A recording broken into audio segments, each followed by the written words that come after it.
an dai san da cewa mu ire-iren mu ana kiran mu kuma product sai aka dawo ana mana kiran banza ana cewa shi ne shi ita male namiji ita namiji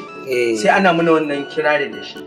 to shine dai suka ga cewa a kalman bai yi ba shine aka mai da shi trans person shi transgender person mutum ne wanda aka haife shi a sanadiyan wata cuta da ta shiga tsakanin iyayen shi wurin haihuwa ko kuma aka samu sarƙaƙiya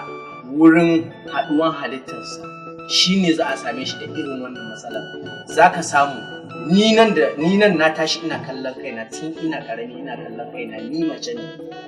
a cikin fatan namiji Allah yana yin yanda ya gada to sai yasa na fi son ciki na bisa ga waje na saboda naje dole ne in bincika shin ni waye naje na bincika na samu kaina kashi 60 mace tunda abinda Allah ya kadarta shi zaka amsa kuma farin ciki ne ba bakin ciki ne ke ba banda farji sai gaban maza kuma ban iya in biyo hanya ina rangwada ba saboda ni ban saba da wannan karerayen ba saboda me dole in zaka wannan tarbiyyar da aka koya mana tun muna kanana shike bin maliki saboda ina da kunya in biyo hanya ina rangwada saboda ka biyo kana rangwada kawai kai ma ka san sunan da zakira to baka san a kira ka kakkai kai ni yanzu ma haka na fi jin daɗin yanda ba ruwa na da in tashi da asuba na zama musulmin kifi na fi son na tashi da asuba in yi alwala na in je masallaci ko a ce dole sai na wankan jin kai ni yanzu in na ce ma zan sa da mace mata kura maka da nake saboda kwata ban da kuɗi duk wani wanda ya taso daga arewa ya san cewa akwai ire-iren mu saboda tun shekaru aru ire-iren mu suna zama gidajen masu kuɗi suna zuwa gidan sarakuna suna zaune gidan sarakuna suna aikace-aikace a gidan sarakuna suna taimaka ma matan sarakuna da matan masu kuɗi suna ba su dariya suna masu duk wani aikace-aikacen gida su kuma masu kuɗin nan tunda sun san da suke suna ɗaukan wani abu suna tallafa masu na game da rayuwa da zamantakewa to amma yanzu da musulunci ya yi tsarki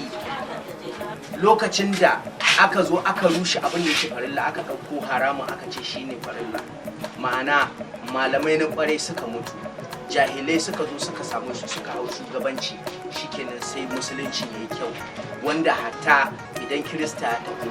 babban wanda zai fara tunkara a gari limamin gari ya bashi masauki wanda yau idan kirista ya zo shiga masallaci koren shi ake ana zage shi ana ce mashi kafin to tunda musulunci ne yayi tsarki shikenan komai sai ya lalace a arewa shikenan an ci an kori gidan karuwai amma lojin na nan masu kuɗi suna nan suna yin cin karansu babu baka an ci an kori waɗannan su ɗan daudu masu dafe-dafen abinci suna samun abin da suke ci an ce masu luwaɗi suke yi mun san akwai masu luwaɗi a cikinsu to amma mutum nawa ne ke luwaɗi a cikinsu a yawancin wasu daga cikinsu su ne kawalai na masu kuɗin da sarakunan suke shirya yadda za a yi a kai masu wanda za su yi jima'i da shi sun manta ne kuma sun sani so tunda gwamnati ta sani hukuma ta sani kai a cikin littattafan fikihu muna cikin littattafan fikihu na rabon gado babu kuma wanda zai deny din mu ya ce ba mu a ciki saboda haka tunda akwai mu a ciki ya kamata a gane cewa mu ma 'yan adam yanda kowa ke sanya rayuwa muna rayuwa ne ba wai mun dogara bane most especially kamar ni akwai ire-iren mu da yawa ba wai mun dogara bane akan cewa jima'i shine rayuwa a'a mun dogara ne akan ilimi da fasaha da Allah ya bamu saboda ni a matsayina na yanzu zaka kawo kwamfuta zan watse shi zan hada shi idan program din shi ne corrupt zan duba shin meye dalili ma tukuna meye dalilin da yasa ka wannan zan uploading din shi da upgrading din shi in sake sa mashi sabon program in tabbatar da cewa yayi lafiya lau so ire-iren mu suna nan da yawa muna da entrepreneurs muna da artists muna da waɗanda za su fito on stage su ba al'umma gudunmuwa abin da suke so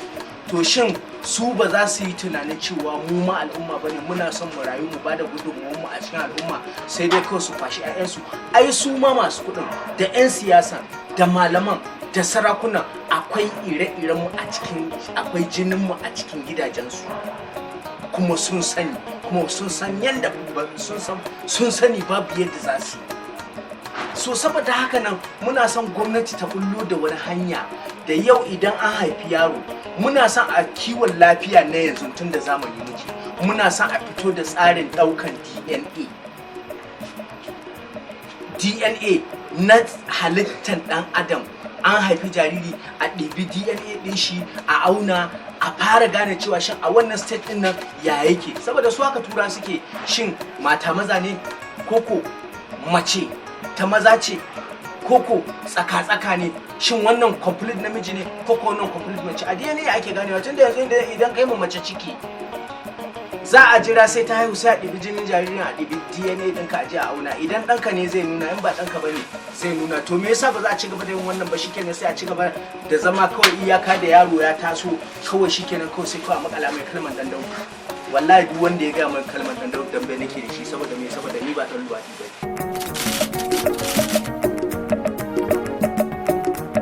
Mutane ma ba su ma fahimci shin mu suwaye ba. So shine sai gwamnatin Najeriya haɗe da gwamnatin Amurka under Ministry of Health, CDC da PEPFAR da USAID. So wannan program din su ne suka shigo. UNAID suna karkashin PEPFAR ne saboda direct daga US Embassy. Shine suka zuwa ƙarshe sai suka ce suna son a fitar da ƙungiya a gwamnatance wanda idan gwamnati ta tashi yin al'amura da mu za ta san direct ga yadda za ta taimaka mana. So shine muka yi online meeting tare da su a Zoom. Sunan network din Trans and Intersex Network of Nigeria. Yana nufin maza masu rayuwa irin na mata ko mata masu rayuwa irin na maza da kuma mata maza waɗanda aka haifa masu sashi biyu, suna da gaban maza suna da farji irin na mata, su ne intersex. Shi ne muka haɗa wannan yanzu mun yi ƙungiyan kuma alhamdulillahi an je rijista. Disamba muka yi wannan mitin din, muka yi submitin 11 ga wata. Yanzu muna jiran nan da watan 6 ko zuwa watan 9 wannan sakamakon zai fito na sunan ƙungiyar da muka yi.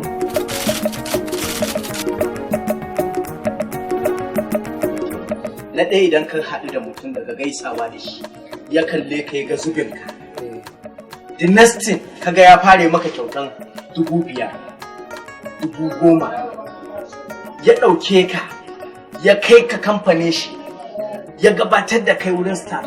So a the end of the day idan sun kashe maka zuciya babu yadda za ka yi, dole ne a lokacin za su nema, kuma lokacin za su neme ka ɗin ba za su neme ka a garin ku a gidan ku ba, za su ce ka raka su Lagos ku shiga jirgin sama, kila kai ba ƙauye ran nan ka fara shiga jirgin sama, ko a ce ku je London. Za mu je London da ni da Alhaji wannan kai ta murna sai kun je can a cika. Sannan da wanda zai zo kawai kana tsaye kuna tafiya ya kama maka hannu haka ya rike maka hannu ya haɗa hannu kamar yadda namiji da mace ke haɗa hannu, ko kuma kana zuwa ko ka tsaya kawai wannan na zuwa kawai sai ya fa maka duwawu, ko mutum ya tsikare ka, ko mutum kuna tafiya ɗauki hannun shi ɗora sama kafaɗarka, ko mutum ya tallabo ƙugunka,